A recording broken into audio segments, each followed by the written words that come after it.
Are you a fan of classic Hollywood monsters? If so, you're in for a treat with a movie from 1945 that brings together some well-known creatures of the night. It's not just about scares though, there's a mix of humor, surprises, and emotions that'll keep you hooked. In this film, you'll encounter Dracula, played by John Carradine, and the Wolfman, portrayed by Lon Chaney Jr. These actors breathe life into their roles in unforgettable ways. But what makes this movie special are the unexpected twists and turns it takes. Now, let's talk about your favorite classic Hollywood actors in this movie. Do you prefer the chilling performance of Dracula or the portrayal of the tormented Wolfman? Share your thoughts with us. And hey, we want to hear from you too. Do you have a fond memory related to this movie? Whether it's a spooky story from watching it late at night or a personal connection to one of the characters, share it with us. Your stories make the magic of this movie even more enchanting. Get ready for a journey filled with thrills, laughter, and tears. This film has it all, and we can't wait for you to experience it with us. Stay tuned for more fun facts and surprises in this video. In the world of old scary movies, House of Dracula takes a strange turn, marking the start of a bunch of similar movies. The story jumps right in, with Dracula now pretending to be someone else named Baron Lottos, sneaking into Dr. Edlemann's house pretending to need help with his vampire problem. Then there's Larry Wolfman Talbot, who shows up for no clear reason, also looking for help from the same doctor to cure his werewolf issue. Edlemann, with the help of a nurse who's a hunchback, becomes the main person dealing with all these supernatural problems. But really, Dracula just wants to get with the doctor's pretty assistant. In the middle of all this mess, the Wolfman finds himself in a cave where there are plants that can change him, and oh, there's also Frankenstein's monster there, just chilling. The story keeps getting weirder with lots of strange coincidences, making you wonder when it'll all be over. But there are some good things about the movie too. The places where they film it are interesting, and the vampire bat scenes look a bit better than before. John Carradine does an okay job as Dracula, even though he's not as good as the famous one played by Lugosi. And Onslow Stevens, who plays a vampire, is pretty good too, although not as classy as Carradine. However, there are some big problems with the movie. The writing is just terrible, especially for the female characters. Despite all its craziness, the movie manages to keep you entertained, mostly because it's not too long. But the bad stuff outweighs the good.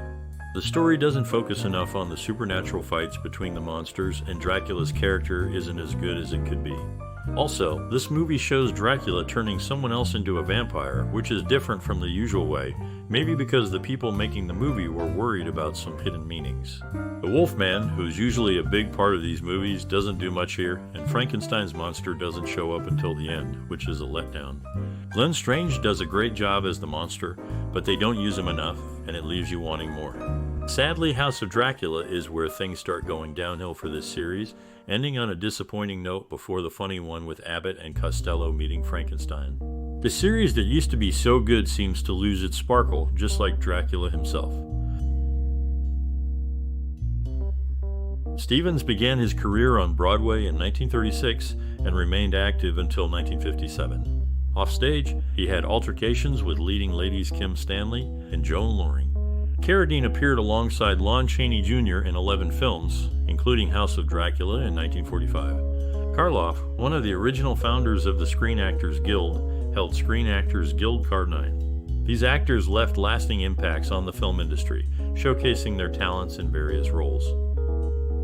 In the world of classic horror films, there's a fascinating tale of collaboration and versatility. A certain actor, known for his work alongside another iconic figure, appeared in multiple movies that became classics in the genre. In one particular film, the portrayal of a famous monster took on various forms, involving multiple actors. Interestingly, archives at SOAS University of London Library contain papers from the actor's brother, shedding light on personal connections. Overall, this actor's journey in cinema, marked by collaborations and diverse roles, adds depth to the rich history of horror movies. In the 1940s, a group of experienced actors collaborated to create a famous movie in Hollywood history. One of them, Boris Karloff, was thought to have started from humble beginnings in manual labor, but his daughter revealed that he actually came from a wealthy family in London. Karloff had already made money in Canada before becoming an actor. John Carradine, another actor in the film, not only showcased his acting skills, but also played a significant role in his family, being the father of Chris, David, Keith, and Robert Carradine. He also adopted Bruce Carradine. As House of Dracula came together, the diverse backgrounds of the cast members added depth to their performances.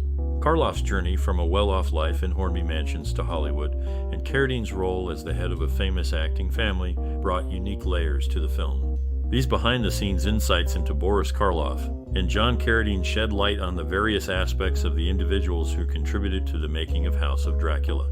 The film, recognized for its gothic atmosphere and classic horror elements, highlights the talent and variety within Hollywood during that era. In 1945, a notable film featuring Boris Karloff, Onslow Stevens, and Martha O'Driscoll was released. Boris Karloff, known for his role in the movie, had an interesting encounter while walking his Bedlington Terriers with his daughter Sarah.